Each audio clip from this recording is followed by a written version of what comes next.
Alright, Sarah, I'm doing a rebuttal redo because that round was so crappy. I'm sorry it was like that. I promise I'll be more organized in the future and that will never happen again. And I believe that I can put enough work in and I have enough debate skills to do well this year. And you won't ever see me debate like that ever again. Okay. So it's going to go reject alt, truth testing, AF, and C. Okay. So.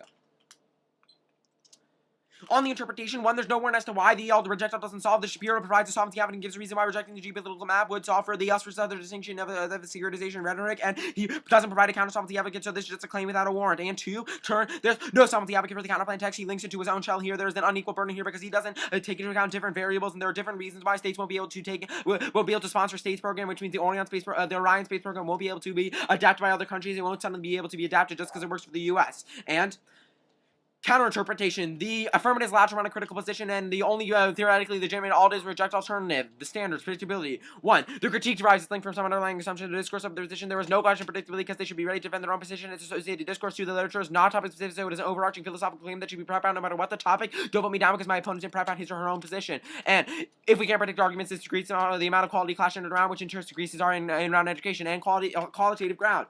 1, the K allows access to philosophical argumentation would be inaccessible in round mentality critical positions. This is the most important linkage to education, inhibiting me from running Ks wipes out my entire swath of philosophical literature. It widens the educational value debate, opening up the in-round discussions out around research literature independent from the topic. And 2, the literature is applicable outside the debate community. It provides in-round education that can serve as both the debate community and school education. And education is voted because debate functions primarily as educational activity is associated with school system throughout the country and is valued as curricular activity because of its educational benefit. If we set a bad norm for education, the debate would stop being funded by schools. And this is the only you can group this on both theory shells. Fairness isn't a voter. 1, there's no way to calculate fairness by definition of competitive activity is unfair because one side wins, the other side loses. There are no distinction between degrees of fairness. And 2, there's no way to aggregate fairness. It's unfair for you to equal the debater hit a novice, but it happens and the better debater wins, not the novice who is put in an unfair situation. And 3, there's no bright line for fairness. The judge can never truly determine who is accurate than fair, placing more returns on the NC because I researched the topic more. Seems unfair, but this is a norming debate we accept. That's fairness versus the judge to intervene on by his own definition of which by their own definition is unfair. And the K allows us more access to more philosophical ground than any sort of truth testing after you can classify the arguments in the interpretation. This will operate as a turn. And go on to the AC.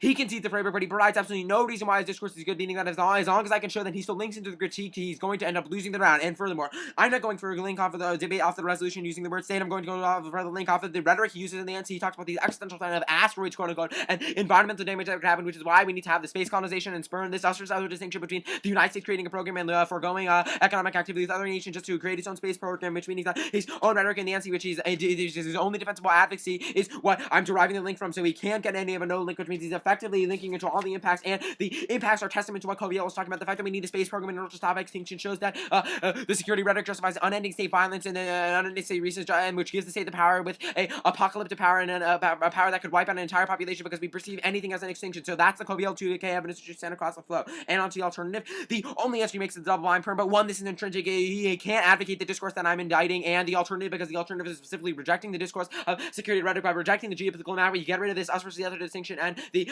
creation of existential threats that Koviel is specifically talking about. And furthermore, there is no warrant as to why the double blind perm pull off. It's just a claim. You can't let him impact solvency in the next speech because I won't have time to respond to it. So the perm double blind perm, the alternative essentially goes conceded. This means that by rejecting the geopolitical map and creating this universal morality, we'll be able to wipe out the us versus the other distinction, which is the root cause behind the threat constructions that the NC talks about. Now go on to the AC. I mean the NC, sorry. Overview. 1, turn the expanding the argument, expanding sovereignty into space is going to space, colonizing space because of the threats of asteroids is only testament to the impacts of Koviela, which is only going to expand the impacts of the security case, justifies unending state violence. All states will say that they need these space programs and these bigger missiles that can shoot down things in space because they perceive it as an existential threat. And 2, this is a U.S. program, so he can't access this global initiative, which solves the U.S. versus other distinction. It specifically says in his own evidence that this is a U.S. program, so the critic evidence can't talk about it. And furthermore, he says that this is the only way to solving an extinction in space. This is the exact rhetoric that I'm talking about. And when this rhetoric is not defensible, he provides no reason as to why the rhetoric he's using is good. He only says his rhetoric is good because the impacts are good, but the impacts are what is being indicted.